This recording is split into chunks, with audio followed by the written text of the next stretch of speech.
안녕하세요, 여러분. 오늘부터 국가공인 자격증 전산세무 2급 과정을 진행하게 된 박춘발이라고 합니다. 오늘부터 저랑 30회에 걸쳐 가지고 우리 전산세무 2급 과정에 대해서 공부를 한번 해보려고 하는데요. 우리 전산세무 2급은요, 일반 기업체에서 회계팀이나 또는 경리팀 또는 세무회계 사무실에서 아주 좋아하는 자격증이죠. 그렇다 보니 전산세무 2급 자격을 취득하기가 만만치는 않습니다. 그 구성을 보게 되면 우리 재무회계, 원가회계, 부가가치세법, 소득세법, 거기에다가 실무까지 곁들여져 있는 시험이죠. 그래서 일반 기업체에서도 상당히 좋아하는 자격증인 것 같습니다. 자, 지금부터 전산세무 2급 과정을 진행할 텐데요. 자, 오늘은 총론 및 당좌자산에 대해서 살펴보려고 합니다. 이 총론 같은 경우에는 우리가 앞으로 계속해서 배우는 이 계정 과목에 잘 녹아져 있는 거기 때문에 총론 공부를 조금 잘 기억해 주시면 되겠습니다. 자, 우선 회계에 대한 개념에 대해서 먼저 우리가 공부를 좀 해봐야 되겠죠. 항상 제가 학습을 시작하기 전에 어떤 개념이나 정의에 대해서 먼저 살펴볼 겁니다. 공부를 할 때는 용어와 친해져야 되는데요. 이런 개념 또는 정의를 잡아가는 과정이 공부의 첫 시작점이 아닐까 생각이 듭니다. 자, 우선 회계 개념에 대해서 살펴볼 건데요. 자, 회계란 회계 정보 이용자가 합리적인 판단과 의사결정을 할 수 있도록 기업의 경제적 활동에 관한 유용한 정보를 식별, 측정, 기록하여 전달하는 과정이다라고 정의를 내리고 있습니다. 여기서 우리가 기억해야 될 것은 유용한 정보에 초점을 좀 맞춰줘야 되겠죠. 회계는 이러한 유용한 정보를 생산하고 전달하는 과정이다. 이렇게 생각을 해주시면 될 것 같습니다. 자, 그렇다면 회계는 어떻게 분류가 되는지 한번 살펴볼까요? 회계는 크게 두 가지로 나뉘어 있습니다. 첫 번째는 재무회계고요. 두 번째는 원가와 관리회계입니다. 두 개 다 사용하는 목적이 있겠죠. 재무회계는 외부 정보 이용자에게 정보를 제공하기 위해서 있는 것이고, 원가 관리회계는 내부 정보 이용자를 위해서 우리가 사용하는 회계 방법입니다. 자, 우리는 어떤 회계학 지식을 배우는 것도 중요하지만 전산세무 2급 과정을 자격증을 취득하는 게 더 우선시가 되겠죠. 자, 그러니까 제가 압축된 강의를 많이 들을 텐데요. 제가 동그라미 치는 부분이나 또는 음영을 넣은 글자라든가 이런 내용들은 조금 기억을 해 주셔야 될 것 같습니다. 자, 우리 재무회계 같은 경우에는 자, 외부가 아주 중요한 키포인트가 될 거고, 그리고 원가회계 같은 경우에는 내부 정보 이용자들, 여기 내부 정보 이용자들한테 유용한 정보를 제공하는 게 목적이 될 수 있습니다. 그러다 보니까 정보 이용자는 재무회계는 외부 정보 이용자들이 많고요. 원가 관리회계는 내부 정보 이용자들이 이용을 하겠지요. 자, 그리고 재무회계와 원가 관리회계의 가장 큰 특징은 뭐냐면 재무회계는 우리가 이 회계 원칙을 여기서 말하는 회계의 원칙을 준수해서 우리가 재무제표를 이렇게 작성을 한다는 것입니다. 하지만 원가 관리회계는 어떤 형식이나 어떤 작성에 대한 방법에 대해서 특정하지 않은 회계 방법을 우리는 원가 관리회계라고 합니다. 그리고 재무회계는 과거 중심적으로 되어 있고, 원가 관리회계는 어떤 미래를 조금 예측하는 그러한 정보들이 많이 담겨 있는 그런 회계 방법이라고 생각을 해주시면 됩니다. 자, 여기에서 중요한 거는 재무회계는 내부 정보 이용자, 재무회계는 외부 정보 이용자, 원가 관리회계는 내부 정보 이용자. 이 부분은 꼭 기억을 해줘야 됩니다. 자, 그리고 회계라는 정보는 어떠한 특성을 담아야 되는지 그런 것들을 이야기하고 있는 것이 회계의 질적 특성이라는 겁니다. 회계의 질적 특성은 첫 번째 이해 가능성부터 네 번째 비교 가능성까지 있습니다. 자, 첫 번째 이해 가능성. 자, 누구나 다 쉽게 이해할 수는 없습니다. 왜냐하면 우리가 전문 지식에 해당되기 때문입니다.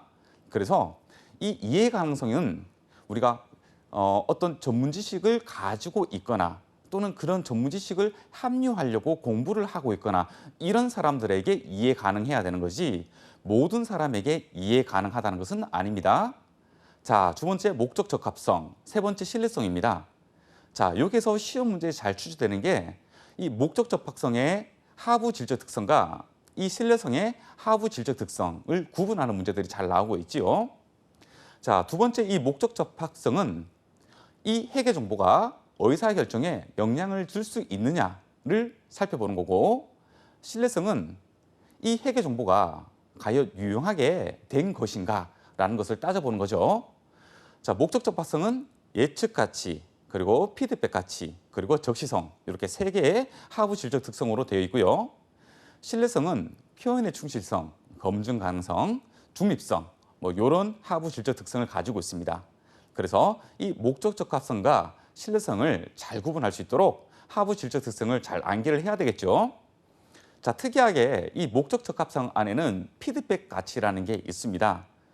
통상적으로 우리가 정보라고 한다면 향후 앞으로 내다보기 위해서 사용하는 정보들이 대부분이죠. 하지만 회계 정보의 피드백 가치라는 거는요, 이제 예측 가치처럼 미래를 예측하는데 사용하는 회계적 질적 특성도 있겠지만 피드백 가치처럼 지금 제가 가지고 있던 생각을 더 굳건히 확인하거나 또는 다시 생각을 바꾸게 하는 가치를 피드백 가치라고 하는 거죠. 우리가 예를 든다면 제가 소개받은 짜장면집이 하나 있는데 그 짜장면집은 맛있다고 소문이 난 집이죠. 그래서 제가 저 짜장면집은 맛있을 거야 라고 막연하게 생각을 하고 그 짜장면집에 갔어요. 그리고 그 짜장면을 먹었어요.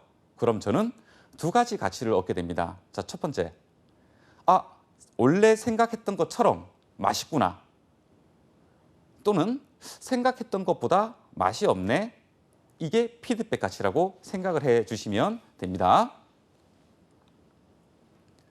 자, 재무제표는 총 5개로 구성이 되어 있습니다. 첫 번째는 재무상태표, 두 번째는 손익계산서, 세 번째는 현금흐름표, 네 번째는 자본변동표, 다섯 번째는 주석으로 되어 있죠. 자, 주석은 메모 같은 형식을 이해하는 거기 때문에 별도의 서식은 없어요. 하지만 재무상태표로부터 자본변동표는 일정한 서식과 작성하는 형식이 정해져 있습니다. 자, 여기에서 시험 문제 잘 나오는 거 우리 하나 짚어보고 갈까요? 재무상태표는 일정 시점에 자산 부채 자본을 표시하는 거죠. 일정 시점인 거죠. 자, 손익계산서와 자본변동표까지는 일정 기간의 경영성과라든가 현금 흐름이라든가 자본 변동을 표시하는 서식입니다.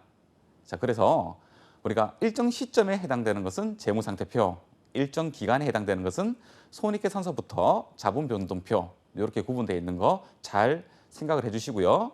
요 5가지를 우리는 재무제표라고 얘기합니다. 여기서 말하는 재무제표는 재무와 관련된 여러 가지 표라고 생각을 하시면 됩니다. 제자가 여러 제자죠. 자, 재무제표에 대해서 살펴봤는데요. 이 재무제표를 작성할 때는 우리가 기본 가정이 있습니다. 어떤 가정이 있냐면요. 첫 번째는 기업 실체의 가정이고, 두 번째는 계속 기업의 가정이고, 세 번째는 기간별 보고의 가정입니다. 기업 실체의 가정이라는 것은 기업은 인격을 가졌다고 가정을 해버리는 거예요. 그래서 주주나 경영자나 완전히 별개로 하나의 인격체인 독립된 실체로 우리가 가정하는 것을 기업 실체의 가정이라고 이야기를 합니다. 그러니까 기업은 곧 그 기업 하나의 독립된 하나의 인격이라는 거죠.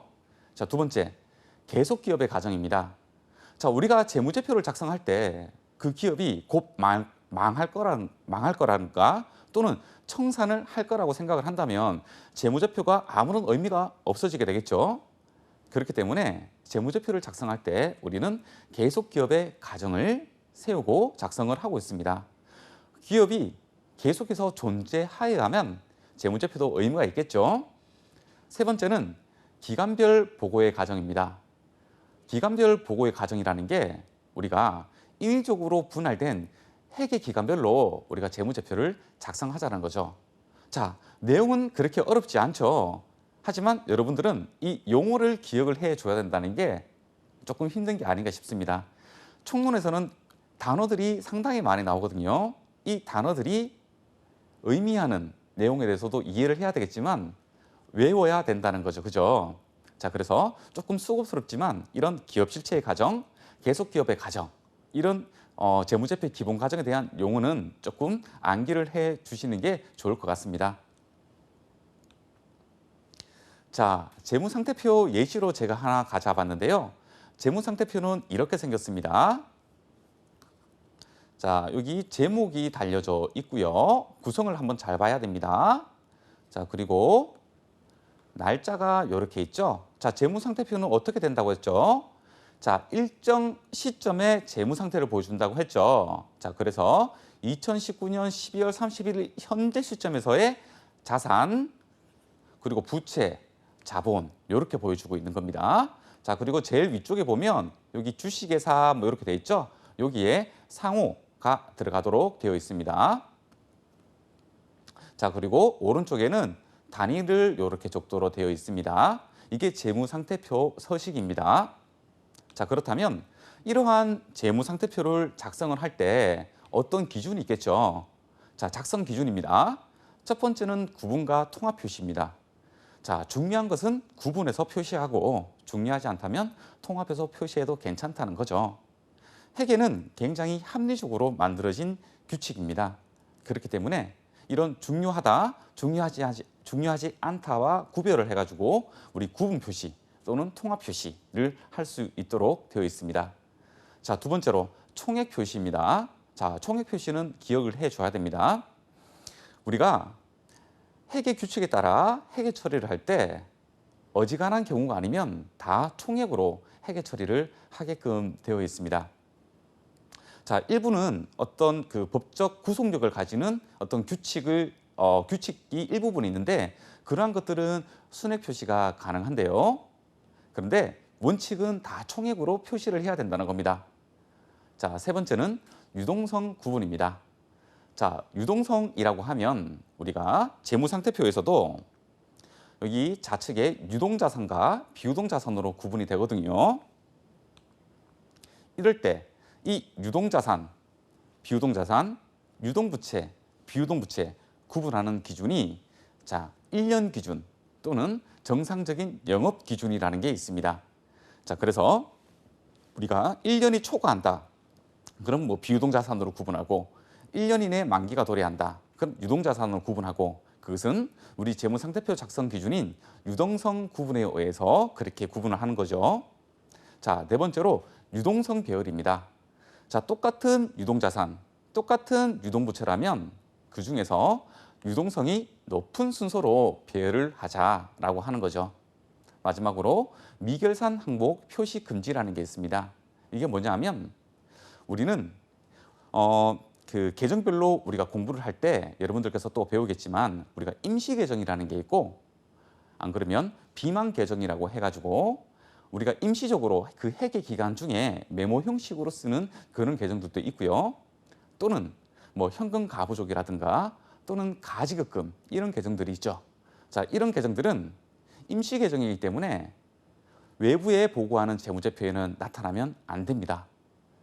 이러한 미결산 항목을 다 정리를 하고 이제 미결산 항목 외에 정규 사용할 수 있는 우리 계정들을 재무상태표에 표시를 해줘야 됩니다. 자, 두 번째는 우리가 손익계산서 서식을 한번 보도록 할게요. 자, 손익계산서 서식은 제가 좀 전에도 말씀드렸죠. 자, 여기에 서식을 보게 되면 자, 제목이 이렇게 달려 있습니다. 손익계산서라고. 자, 그리고 밑에 보면 자, 일정 기간이라고 제가 말씀을 드렸죠. 그래서 언제부터 언제까지 이렇게 표시가 돼 있고요. 그리고 좌측에 이렇게 상호가 이렇게 나와 있는 거예요. 자, 이렇게 상호가 또 왼쪽 좌측에 재무상태표하고 똑같죠. 자, 근데 여기서 차이점이 뭐냐 하면 재무상태표는 일정 시점의 재무상태라는 거고 손익계산서는 일정 기간의 경영 성과를 담아놓은 서식이라는 거죠.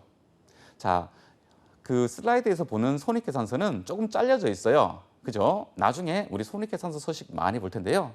지금은 좀 잘려져 있어요. 지금 매출액하고 그리고 우리 판매비와 관리비 이렇게만 좀 보이고 있네요. 그 밑에 뭐 영업의 손익이라든가 법인세 비용, 당기순이익 이렇게 달라붙는 거 여러분들 알고 있죠? 자, 그렇다면 이러한 손익계산서는 어떻게 작성을 하는지에 대해서 한번 살펴볼게요. 자, 용어들이 계속 나오고 있어요. 용어들 주위에서 의미도 이해를 해야 되지만 단어도 잘 기억을 해줘야 됩니다. 자, 발생주의라는 게 있습니다. 발생주의. 발생주의는 현금 유출입하고 관계없습니다. 자, 그 거래가 발생한 사실이 있다면 그 발생 사실에 따라서 회계 처리를 해야 되는 거죠. 그리고 이 발생주의에 따라서 손익계산서를 작성을 하는 것들입니다. 자, 또 실현주의라는 게 있습니다. 우리가 수익을 인식을 할 때는 우리가 수익 활동이 완료되거나 실질적으로 완료가 되었을 때 우리가 또 청구를 할 수 있는 거겠죠. 자, 이런 실현주의에 따라서 손익계산서를 또 작성을 해줘야 되는 부분이 있고요. 자, 수익 비용 대응의 원칙이라는 게 있습니다. 자, 요 단어는 많이들 들어봐 보셨을 거예요. 어디에서 많이 나오죠? 자, 우리가 비용 공부할 때 우리가 수익 비용 대응의 원칙이 잘 나오죠. 자, 비용은 수익이 인식되는 기간에 또는 수익에 대응해서 비용을 인식하는 원칙인 거죠. 향후에 구체적으로 또 배울 거예요. 자, 또 총액주의가 또 나오네요. 자, 손익계산서도 재무상태표와 마찬가지로 총액으로 작성을 해야 됩니다. 따라서 수익과 비용을 상계하지 말고 수익 총액, 비용 총액 이런 식으로 각각 총액으로 표시를 해줘야 됩니다. 자, 네 번째로 구분 계산의 원칙입니다. 자, 구분 계산이라는 게 뭐냐 하면 우리 재무상태표도 구분 표시라는 게 있었죠. 손익계산서도 자, 매출액, 매출원가, 차감하게 되면 매출 총이익 이렇게 되지 않습니까?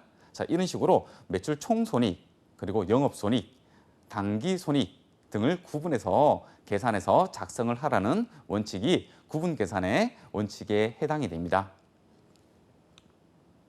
자, 우리 이와 총론하고 관련된 문제를 한번 풀어보도록 할까요? 자, 첫 번째 문제입니다.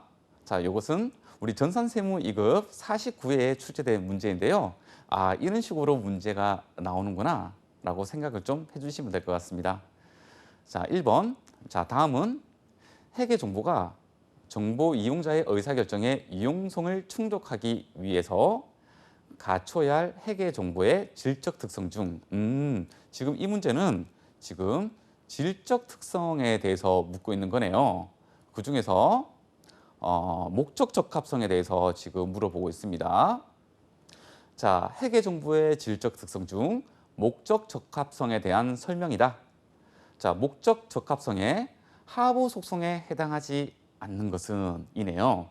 자, 이 문제는 내용을 이해하고 있는 거랑은 조금 무관한 문제죠. 우리 회계정보의 질적 특성 중에 자, 목적 적합성과 신뢰성의 하부 속성을 우리가 암기를 하고 있느냐 없느냐 그것을 물어보는 거네요. 자, 우리 그 회계정보의 질적 특성에서 공부를 했습니다. 자, 목적 적합성은 이러한 하부 속성을 가지고 있고요. 그리고 신뢰성은 이러한 하부 속성을 가지고 있지요. 자, 표현의 충실성은 신뢰성하고 관련된 속성이죠. 자, 그래서 표현의 충실성이 해당되지 목적 적합성에 해당되지 않는 겁니다. 자, 이런 것들은 잘 외워지지 않아요. 그렇기 때문에 앞글자를 따서 외우는 것도 상당히 좋은 방법이겠죠. 뭐 예피, 적, 뭐 표, 검, 중 이런 식으로 외우는 것도 상당히 좋을 것 같습니다. 자, 한 가지 팁을 드리자면 자, 우리는 전산세무 2급 과정은 어떤 회계 원칙을 적용하고 있냐면 일반 기업 회계 기준을 우리가 공부를 하고 있는 거죠. 자, 우리 타자격 같은 경우에 우리 IFRS를 사용하는 회계 기준이 있어요. 그럴 때는 이러한 회계 정보의 질적 특성이 조금 다른 내용들이 있거든요. 그래서 그거랑 비교하면서 공부하는 것도 하나의 방법입니다. 자, 우리 두 번째 문제 풀어보도록 할게요. 자, 이 문제는 33회에서 출제가 된 문제입니다. 자, 이런 문제들이 조금 중요한 문제들이니까 한번 주의 깊게 잘 풀어보도록 할게요. 자, 2번. 다음 중 재무회계에 관한 설명으로서 가장 적절하지 않은 것은? 자, 재무회계라고 화두를 던졌네요. 그러니까 무슨 말이 나올지 잘 모르겠어요. 그죠? 자, 선택지를 한번 보도록 할게요. 자, 1번입니다. 재무제표에는 재무상태표, 손익계산서, 자본변동표, 현금흐름표, 주석이 있다. 자, 맞는 표현일까요? 자, 생각을 한번 해보도록 할게요. 자, 2번입니다. 특정 시점의 재무상태를 나타내는 보고서는 재무상태표이다. 자, 제가 계속 강조한 부분이 나오고 있어요. 자, 3번입니다. 기업의 내부 이해관계자에게 유용한 정보를 제공하는 것을 주된 목적으로 한다. 그럴까요? 재무회계가 누구 외부 정보 이용자냐, 내부 정보 이용자냐? 우리 첫 공부할 때 제가 말씀드렸다. 그죠? 자, 네 번째. 일반적으로 인정된 회계 원칙의 지배를 받는다. 그죠? 재무회계는 일반적으로 인정된 회계 원칙 지배를 받죠. 일반적으로 인정된 회계 원칙에 따라서 우리가 회계 처리를 하고 있으니까요. 자, 여러분들, 자, 1번, 2번, 3번, 4번 중에 무엇이 적절하지 않다고 생각을 했나요? 자, 보도록 할게요. 자, 일단 답은 3번입니다. 자, 1번은 완전히 맞는 표현이죠. 제가 재무제표는 5가지 있다고 말씀드렸잖아요. 자, 재무상태표, 손익계산서, 자본변동표, 현금흐름표, 주석. 자, 맞는 표현이다. 그죠? 자, 2번. 자, 재무상태표는 제가 계속해서 일정 시점이라고 말씀드렸잖아요. 그죠? 자, 특정 시점, 일정 시점 다 동일한 말이죠. 자, 손익계산서, 현금흐름표, 자본변동표는 일정 기간이다. 그죠? 자, 3번. 기업의 내부 이해관계자에게 유용한 정보를 제공하는 것은 우리 원가관리 회계를 의미한다. 그죠? 재무회계는 외부 이해관계자들한테 보고를 하는 것을 주 목적으로 한다. 그죠? 자, 4번은 맞는 표현이고요. 자, 이렇게 우리 자, 제1회가 우리가 총론하고 제가 당좌자산을 살펴볼 건데요. 벌써 총론을 다 공부를 했네요. 이 총론 부분은 우리가 이제 앞으로 계속해서 계정별로 공부를 할 텐데 그 계정별 내용에 이 총론 내용들이 전부 다 천천히 다 녹아져 있기 때문에 총론을 조금 공부를 해놓아야 그 계정 과목별로 공부를 할 때 조금 더 이해하기가 좋습니다. 자, 이제는 당좌자산에 대해서 한번 살펴보려고 합니다. 자, 우리가 자산이라고 하면 유동자산과 비유동자산이 있고요. 유동자산에는 당좌자산과 재고자산이 있습니다. 자, 여러분들 제가 지금 하는 말 기억했나요? 자산에는 유동자산과 비유동자산이 있고요. 우리가 유동성에 의한 구분에 따라서 유동자산, 비유동자산 이렇게 구분을 하죠. 유동자산 안에는 당좌자산과 재고자산으로 되어 있습니다. 자, 지금 우리가 공부하는 위치에 대해서 설명을 해줬으니까 우리의 위치에 대해서 생각을 한번 해봐야 됩니다. 자, 우리 당좌자산에 대한 정의는요. 유동자산 중에서 재고자산이 아닌 모든 것을 당좌자산이라고 분류를 하고 있어요. 자, 지금 제가 이제 당좌자산에 대해서 지금 압축해가지고 표로 다 구성을 해놨는데요. 제가 천천히 하나씩 그 계정에 대해서 설명을 해줄 테니까 설명을 잘 들으시고 요 계정 과목을 잘 암기를 해 주셔야 됩니다. 자, 첫 번째는요. 현금 및 현금성 자산이에요. 자, 이 현금 및 현금성 자산에는 현금, 요구불 예금, 현금성 자산 이 세 가지를 뜻하는 겁니다. 자, 그래서 우리가 외부에 보고되는 재무제표에는 현금, 요구불 예금, 현금성 자산 이 세 가지를 합쳐서 현금 및 현금성 자산이라고 통합 표시해서 우리가 재무제표를 작성을 하고 있습니다. 현금은 통화와 통화 대용 증권을 이야기합니다. 통화 대용 증권은 표 하단에 보면 제가 조금 메모를 해놨죠. 은행 발행 자기합수표, 타임 발행 당좌수표, 송금수표, 우편한 증서, 만기가 도래한 공사채 이자표, 배당금 지급 통지표, 뭐 이런 것들이 통화 대용 증권이죠. 자, 여기에서 문제로 나올 수 있는 게 자, 다음 중 뭐 통화 대용 증권이 아닌 것은 다음 중 현금으로 볼 수 없는 것은 뭐 이런 것들이 문제로 출제가 되곤 합니다. 자, 그래서 통화 대용 증권이 어떤 것들이 있는지 조금 우리가 눈여겨서 볼 필요성이 있겠네요. 자, 요구불 예금. 요구불 예금 계정은 보통 예금도 있고 당좌 예금도 있습니다. 자, 통화 대용 증권의 타임 발행 당좌 수표는 우리가 현금 계정으로 처리를 합니다. 하지만 자기가 발행한 당좌 수표는 당좌 예금에서 감소하는 회계 처리를 한다는 거 요거 잊으면 안 됩니다. 그래서 당좌 수표는 누가 발행했느냐에 따라서 현금이냐 요구불 예금 당좌 예금 계정을 뭐 감소해 주느냐 증가시켜 주느냐 구분을 좀 해 줄 필요성이 있습니다. 자, 현금성 자산 계정은 자, 우리가 취득 당시에 만기가 3개월 이내 도래하는 겁니다. 자, 여기서 잘 보셔야 되는 게 취득 당시에 만기가 3개월 이내입니다. 자, 우리가 이제부터 많은 기간, 뭐 1년 이내 또는 3개월 이내 뭐 이런 기간들이 잘 나올 건데요. 그 기간이 언제부터 언제까지인지를 잘 살펴봐야 되거든요. 자, 만약에 이 문제에서 이 현금성 자산이 취득 당시 만기가 3개월 이내가 맞는데 보고기간 말일로부터 3개월 이내 이렇게 표현하면 틀린 표현이 되겠죠. 자, 현금성 자산은 취득 당시에 애초에 만기가 3개월 이내짜리여야 됩니다.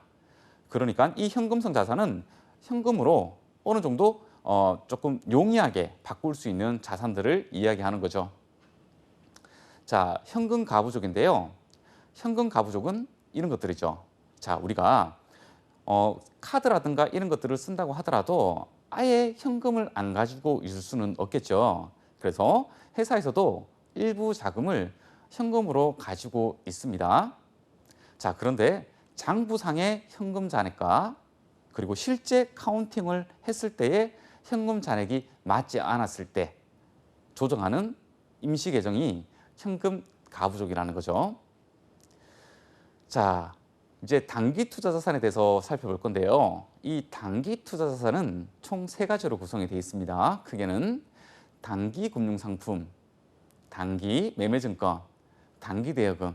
자, 이 3가지를 단기 투자 자산이라고 하는데 이 또한 통합 표시를 할 수가 있다는 거죠. 자, 단기 금융상품 내용을 보게 되면 자, 보고기간 말로부터 만기가 1년 이내 도래하는 거죠. 자, 제가 주의하라고 했습니다. 자, 어디서요? 자, 현금성 자산은 취득 당시 만기가 3개월 이내고요. 그리고 단기 금융상품은 보고 기간 말로부터 1년 이내죠. 그죠? 자, 애초에 어디서부터냐 이게 완전히 다른 거죠. 그죠? 자, 단기 금융상품은 보고 기간 말로부터 만기가 1년 이내에 도래하는 것을 우리는 단기 금융상품이라고 이야기를 합니다. 자, 단기 매매증권은 자, 유가증권 편에서도 우리가 공부를 조금 깊이 있게 해볼 건데요. 단기간 매매 차익을 목적으로 보유하는 유가증권을 우리는 단기 매매증권이라고 합니다. 어떻다고요? 단기간에 매매 차익 목적으로 가지고 있는 유가증권을 단기 매매증권이라고 이야기를 합니다. 자, 단기 대여금은 자, 보고기간 말로부터 만기가 1년 이내에 도래하는 그 대여금을 단기 대여금입니다. 이 대여금이라는 건 알죠? 내가 다른 사람한테 빌려준 돈을 대여금이라고 하는 거죠. 그런데 그 기간을 짧게 빌려준 것을 단기 대여금이라고 이야기를 하는데 자, 이것도 마찬가지로 보고기간 말로부터 만기가 1년 이내다. 그죠? 어디서부터요? 보고기간 말로부터. 자, 우리 여기서 또 용어를 한번 또 정리를 한번 해볼까요? 자, 보고기간 말, 회계연도 말, 사업연도 말 다 동일한 표현들입니다. 또 하나 더 있어요. 결산일이라는 게 있어요. 자, 다시 정리를 한번 해보도록 할게요. 자, 보고기간 말, 자, 결산일, 회계연도 말, 사업연도 말, 다 동일한 말입니다. 통상적으로 우리는 그 회계기간이라고 할 때 1월 1일부터 12월 31일을 회계기간이라고 하잖아요. 하지만 일부 회사들은 뭐 4월 1일부터 3월 30일까지인 곳도 있어요. 자, 그런데 우리가 통상적으로 취급하는 회사들은 1월 1일부터 12월 30일까지겠죠. 자, 그때 12월 31일을 우리가 보고기간 말, 결산일, 회계연도 말, 3년도 말이라고 이렇게 이야기를 하고 있습니다. 자, 이제 주요 계정이 하나 더 나오네요. 자, 매출 채권 계정인데요. 잘 보도록 하세요. 요 매출 채권은 외상 매출금하고 바드럼을 통합해서 표시할 때 우리는 매출 채권이라고 합니다. 자, 외상 매출금하고 바드럼은 우리가 주된 영업 활동으로부터 발생하는 것들을 이야기하는 거죠. 우리가 제품을 제조해서 판매하는 회사라고 한다면 제품을 판매를 하고 외상 판매로 판매를 했다면 어떻게 회계 처리가 될까요? 자, 차변에 외상 매출금, 대변에 매출, 이런 식으로 회계 처리를 하겠죠. 자, 그런데 우리가 매출을 인식하면서 이런 외상 매출금을 인식하는 분계랑 우리가 회사에서 어떤 자산을, 그러니까 본사 사옥이라든가 또는 우리가 기계 설비, 그러니까 생산에 사용하는 기계 설비를 처분했다고 했을 때 그때도 외상으로 판매하고 나중에 돈을 받을 때가 있겠죠. 그때 쓰는 계정들은 미수금이라는 계정을 쓰는 거죠. 그래서 주된 영업 활동하고 관련된 계정은 외상 매출금, 바드럼 요 두 개라는 거 기억을 해 줘야 됩니다. 이런 외상 매출금과 바드럼을 우리는 매출 채권이라고 이야기를 하는 거예요. 그래서 책들마다 다르게 조금 표현이 돼 있겠죠. 어떤 책에 보면 차변의 매출 채권, 대변의 매출, 어떤 책은 차변의 외상 매출금, 대변의 매출, 다 똑같은 거죠. 차변의 매출 채권이든 외상 매출금이든 나중에 돈을 회수한다는 거는 다 똑같은 거예요. 자, 이렇게 지금 앞 페이지에서는 주요 계정들을 다 살펴봤어요. 자, 현금 및 현금성 자산에는 현금, 요구일 예금, 현금성 자산이 있다는 거, 그리고 단기 투자 자산에는 단기 금융상품, 단기 매매증권, 단기 대여금이 있다는 거, 그리고 우리가 회사의 주된 영업 활동의 일환으로 발생하는 매출 채권, 이렇게 살펴봤어요. 자, 그리고 주의할 점은 현금성 자산은 애초에 취득했을 당시에 만기가 3개월 이내짜리고, 단기 금융상품, 단기 대여금은 보고기간 말로부터 만기가 1년 이내에 도래하는 것을 의미를 하는 겁니다.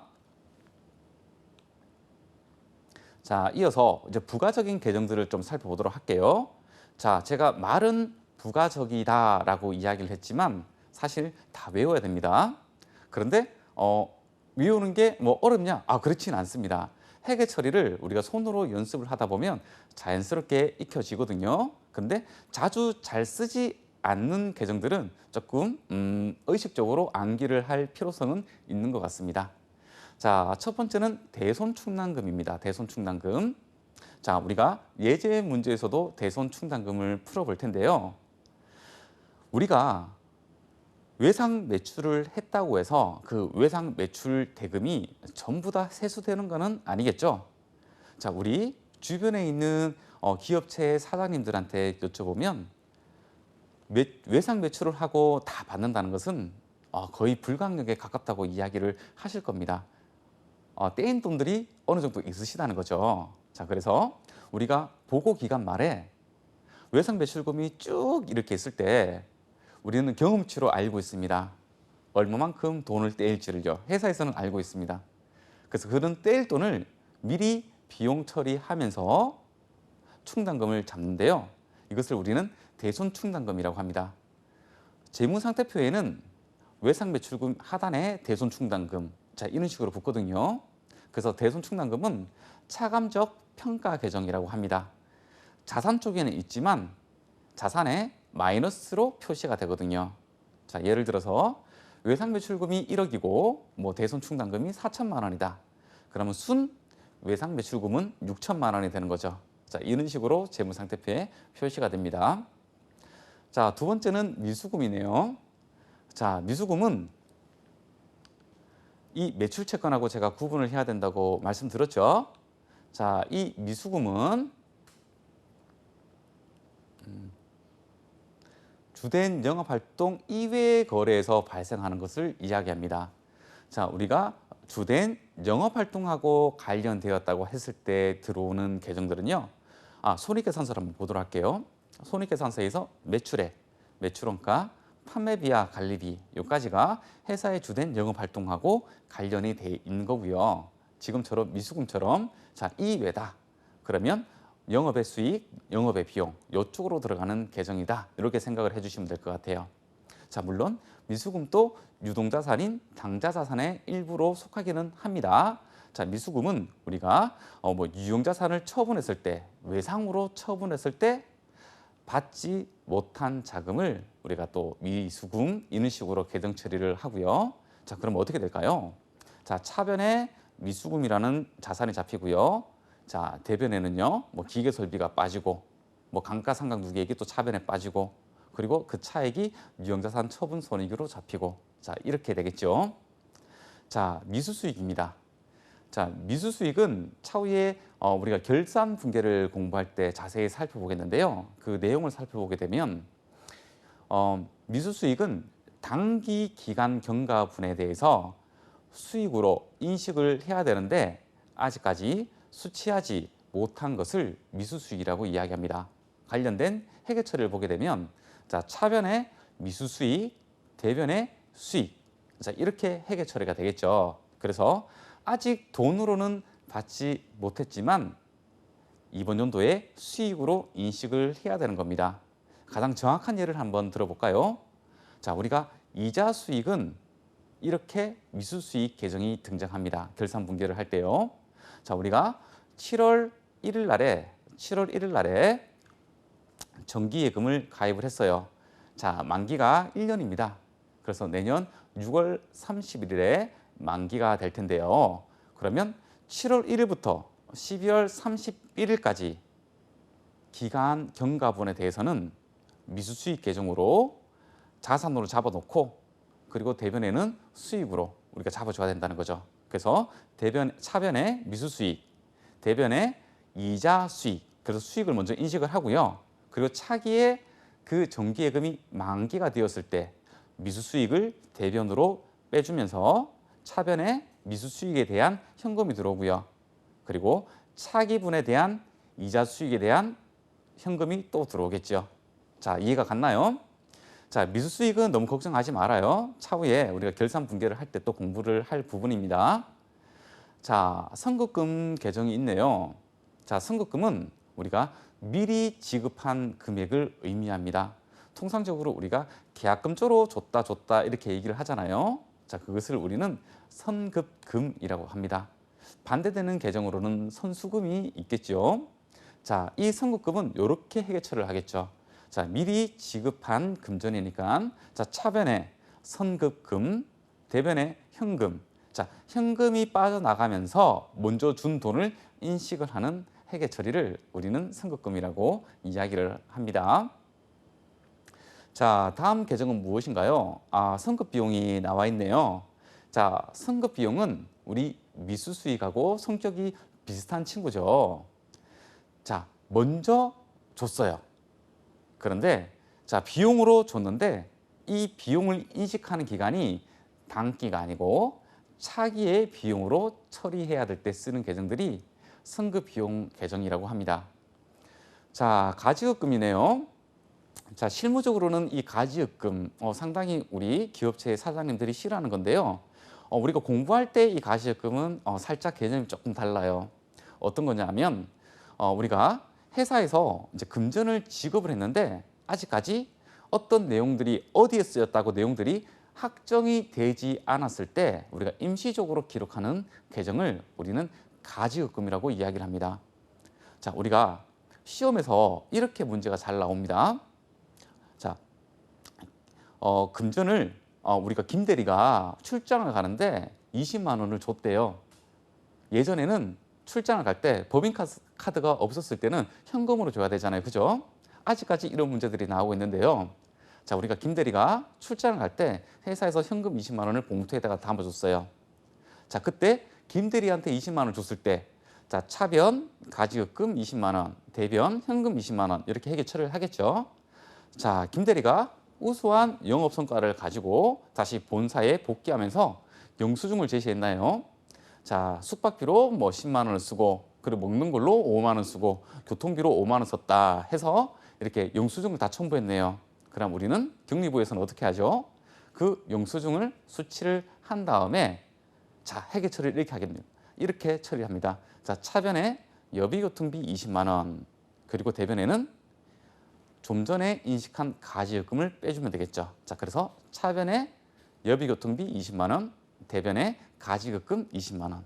자, 요거 시험 문제 잘 나오는 내용들이니까 기억을 좀 해줘야 됩니다. 자, 부가세 대급금. 자, 부가세 대급금은 우리가 어떤 물건을 살 때 이제 부가가치세를 부담을 하거든요. 자, 우리가 10,000원짜리 물건을 살 때는 우리가 10,000원을 더 1,000원을 더 부담해서 11,000원을 주고 물건을 사잖아요. 우리가 알게 모르게 우리가 그 지급하는 금액에는 다 부가가치세가 포함이 되어 있습니다. 자, 이럴 때 우리가 부담한 부가가치세를 매입세액이라고 하는데요.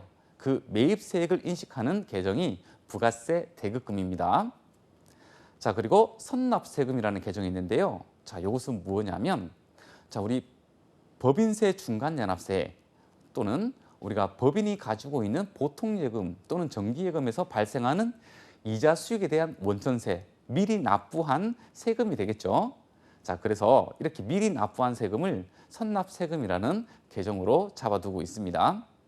자, 소모품은 설명을 생략하도록 할게요. 자, 우리가 지금 많은 계정들을 지금 제가 정의도 살펴주고 그리고 회계 처리 내용에 대해서도 설명을 해줬잖아요. 자, 오늘 여러분들한테 이야기해주고 싶은 그 한 가지가 뭐냐 하면 대손하고 관련된 회계 처리를 조금 깊이 있게 공부를 좀 해보려고 합니다. 자, 요 내용은 제가 다른 것들도 있는데 요 부분만 따로 떼어서 얘기한다는 것은 좀 의미가 있는 거죠. 자, 한번 보도록 하겠습니다. 자, 우리 대손 회계 처리는 이렇게 하라고 되어 있습니다. 어떻게 하냐면요. 자, 여기 보면 이렇게 되어 있네요. 충당금 설정법으로 하라 이렇게 되어 있죠. 그죠? 이게 뭐냐 하면 보충법으로 회계 처리하라라는 겁니다. 자, 우리가 공부를 하다 보면 이런 말들이 나옵니다. 보충법으로 회계 처리하라 이렇게요. 자, 어떤 느낌인지 잘 느낌이 오지 않죠? 한번 보도록 할게요. 자, 처음에 우리가 대손이 발생했을 때 회계 처리가 이렇게 된다고 한번 보세요. 자, 차변에 대손 충당금 10,000원, 그리고 대손 상각비 15,000원, 대변에 매출채권 25,000원입니다. 자, 이 말이 뭐냐 하면, 자, 우리가 받을 돈이 있는데 25,000원 받을 돈을 못 받게 생겼다 했을 때 더 이상 매출채권으로 또는 외상매출금으로 남겨놓는 것이 무의미하잖아요. 그래서 대변으로 제거를 먼저 합니다. 그죠? 자, 그리고 매출채권을 제거하면서 반대 계정으로는 이렇게 돼 있어요. 회계 처리할 때. 대손 발생 시에는 대손 충당금에서 먼저 상계하래요. 자, 이때 회사가 가지고 있는 대손 충당금이 10,000원밖에 없다고 가정했을 때 10,000원 전액을 지금 다 뺐어요. 자, 지금 그리고 나서 더 추가적으로 더 빼야 되잖아요. 25,000원이니까 이때는 부족할 때는 대손 상각비, 그러니까 비용으로 처리를 하라고 규정이 나와 있는 겁니다. 자, 그러니까 이 회계 규정은 암기를 해야 되는 부분이죠. 자, 대변에 매출채권을 제거할 때는 자, 첫 번째 대손 충당금부터 먼저 제거한다. 두 번째, 가지고 있는 대손 충당금이 부족하면 그때 비용 처리한다. 대손 발생 시 회계 처리는 요 첫 번째, 두 번째 규칙 잘 기억을 해줘야 됩니다. 자, 두 번째는요, 우리가 정기에 또는 뭐 단기에 뭐 대손을 처리했다. 근데 대손 처리한 채권이 나는 영원히 못 받을지 알고 있었는데 그 회사 사장님께서 그 기업을 다시 일으켜서 우리 외상 매출금을 갚아준대요. 너무 고맙죠. 그래서 우리가 돈을 받았어요. 자, 그러면 차변이 증가하겠죠. 자, 우리가 대손 처리한 채권이 돌아왔다. 그럼 현금이 먼저 들어오겠죠. 그래서 차변에 현금 10,000원, 자산이 증가했습니다. 자, 대손 처리한 채권을 해소할 때 해결 규칙 한 가지가 있습니다. 그게 뭐냐 하면 대손 채권을 해소할 때는 우리가 감소시킨 대손 충당금을 증가시키는 회계 처리를 해야 된다는 겁니다. 자, 이렇게요. 자, 우리가 대손 처리할 때는 매출 채권을 제거하면서 대손 충당금을 감소시켰죠. 회수를 할 때는 다시 감소시킨 대손 충당금을 증가시켜줘야 됩니다. 자, 이 부분 잘 기억해야 돼요. 자, 한 발짝 더 나가볼까요?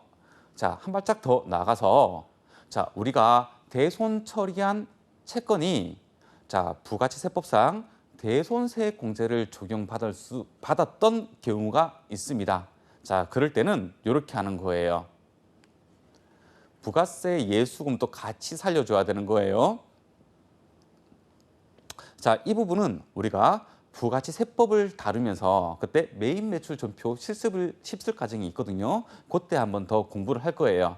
자, 차변에 현금 11,000원이 들어올 때는 부가세를 포함해서 받은 금액이기 때문에 위에 분계처럼 현금 10,000원, 대손 충당금 10,000원 있죠? 자, 그런데 대손세 공제를 받은 거는 부가세까지 받기 때문에 현금 11,000원 그리고 부가세 예수금도 1,000원을 살려줘야 됩니다. 자, 마지막으로 자, 기말에 대손 충당금을 설정할 때 회계 처리를 한번 보도록 할게요. 자, 대손 충당금을 당연히 설정할 거니까 당연히 대변은 대손 충당금이 증가할 수밖에 없겠죠. 자, 그런데 차변에는 대손 삼각비 이렇게 잡혀져 있다, 그죠? 자, 보충법은 이런 겁니다. 자, 기말 매출 채권 잔액이 있는데 거기에다가 어떤 추정률을 곱해줍니다. 추정률. 자, 그러니까 우리가 재무상태표상 요 금액이 대손 충당금으로 있어야 되는 것들이죠. 자, 그런데 우리가 설정 전에 이만큼 잔액이 있다고 가정했을 때 이 잔액을 빼고 추가적으로 잡아야 되는 것들이잖아요. 그 추가적으로 잡는 금액이 10,000원이라는 것들입니다. 자, 이 잔액을 차감해 주기 때문에 보충법이라고 이야기를 하는 겁니다. 자, 우리가 그냥 총액 자체를 잡는 거라면 잔액은 제거하고 다시 총액을 잡게 되면 불편하지 않습니까? 그래서 원래 있던 금액에서 보충해서 추가적으로 잡는다고 해서 보충법이라고 이야기를 하는 거예요. 자, 그래서 대손 충당금을 보충법으로 설정을 할 때 그때 차변에 대손 삼각비로 비용 처리를 해줘야 된다는 게 규칙입니다. 그런데 만약 이런 경우들도 있겠죠. 설정해야 되는 금액보다 잔액이 이렇게 많은 경우들도 있겠죠. 그럴 때는 대손 충당금을 제거를 해줘야 됩니다. 그런 다음에 대손 충당금 한입 계정을 써가지고 우리가 판매비와 관리비를 차감하는, 그러니까 비용에서 차감하는 계정으로 이렇게 대손 충당금 한입 계정이라는 것도 있음을 기억을 좀 해주면 좋겠네요. 자, 우리 관련된 문제를 한번 풀어보면서 지식을 조금 정리를 한번 해볼게요. 자, 1번. 자, 주식회사 한국은 12월 1일에 주식회사 서울에 자, 누가 주인공인가요? 자, 한국이 주인공이다. 그죠?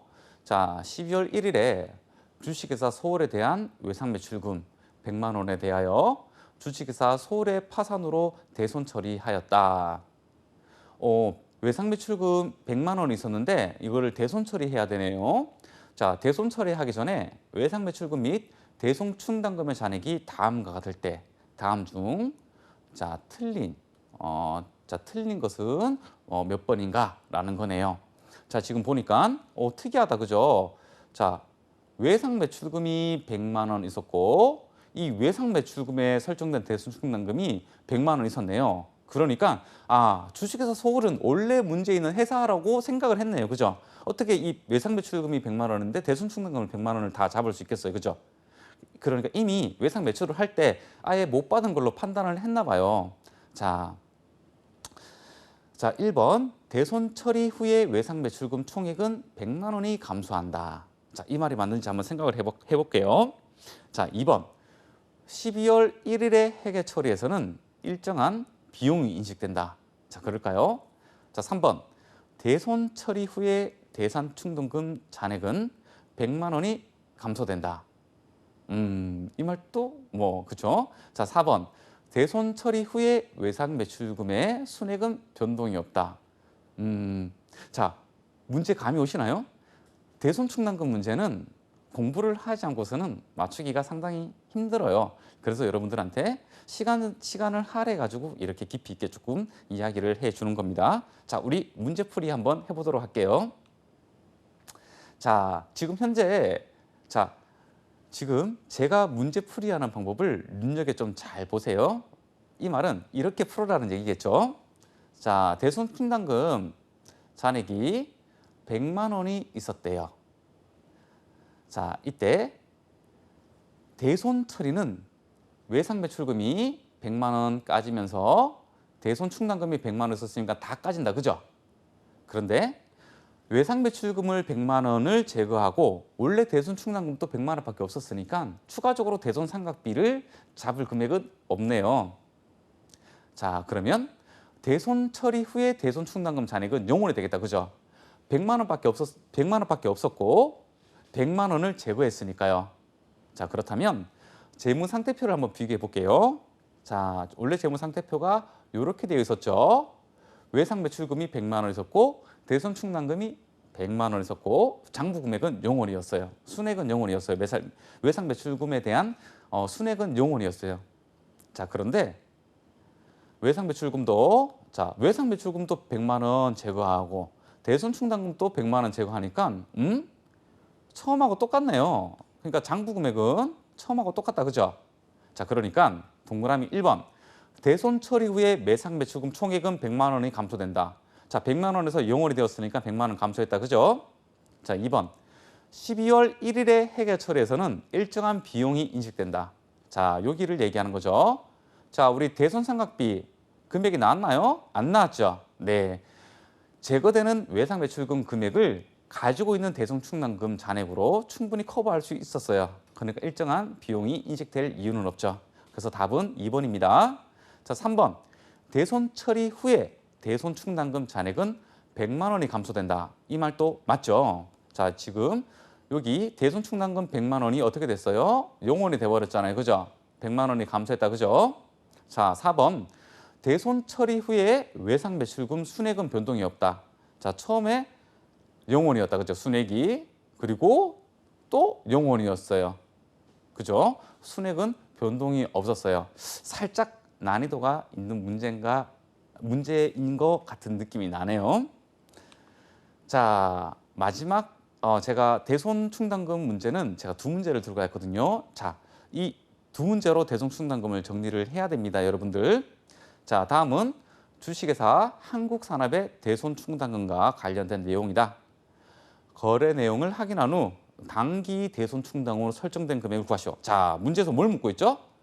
자, 당기 대손 충당금으로 설정될 금액을 구하시오라고 되어 있습니다. 자, 문제 단서를 볼게요. 자, 갑원 기초 수정 전 매출 채권 잔액은 30만 원이고 대손 충당금 잔액은 18,000원이다. 자, 지금 기초 정보에 대해서 주고 있네요. 자, 나번 당기 외상 매출금 중에 15,000원이 대손 확정되었다. 그렇군요. 대손이 확정되었고요. 답은 만 원이 회수가 되었네요. 라번 당기 말 대손 충당금 잔액은 21,000원이다. 자, 이 문제 어떻게 풀어볼까요? 자, 이렇게 풀면 문제를 조금 쉽게 할 수 있습니다. 자, 우선 우리 가번이에요. 자, 기초의 매출 채권 30만 원, 대손 충당금 잔액은 18,000원이네요. 그죠? 자, 뭐든지 자산하고 부채 계정은 기초금액에다가 더하고 빼면 기말 잔액이 되도록 되어 있습니다. 자, 우리 기초금액 18,000원 잘 적었습니다. 그죠? 자, 두 번째, 15,000원이 대손 확정되었대요. 그러니까 대손충당금이 15,000원 감소를 해야 되겠다. 그죠? 자, 답은 전기에 대손 처리한 매출 채권 중에 10,000원이 회수되었네요. 그러면 대손충당금이 10,000원 증가해야 되겠다. 그죠? 자, 라번 당기말 대손충당금 잔액은 21,000원이다. 21,000원이래요. 21,000원. 21,000원이래요. 이런 식으로. 자, 그렇다면 문제에서 당기 대손충당금으로 설정될 금액을 구하시오라고 했잖아요. 그러니까 기초에서 15,000원을 빼고 10,000원을 더한 다음에 21,000원이 되면 되는 거잖아요. 그러면 설정했을 때의 이 X값은 8,000원이 됨을 여러분들은 알 수가 있습니다. 그래서 답은 1번입니다. 자, 이렇게 대손충당금까지 두 문제를 다 풀어보았네요. 자, 오늘 우리는 전산세무 2급 과정 제 첫 번째 시간으로서 재무회계 총론과 당좌자산에 대해서 살펴보도록 하였습니다. 자, 오늘 내용도 쉽지만은 않았을 텐데요. 자, 여러분들 어렵지만 우리가 전문가로 나가는 길이기 때문에 끝까지 저와 함께 공부를 잘 마쳤으면 좋겠습니다. 자, 그럼 우리 다음 2회차 공부할 때 만나도록 해요. 수고 많으셨습니다. 감사합니다.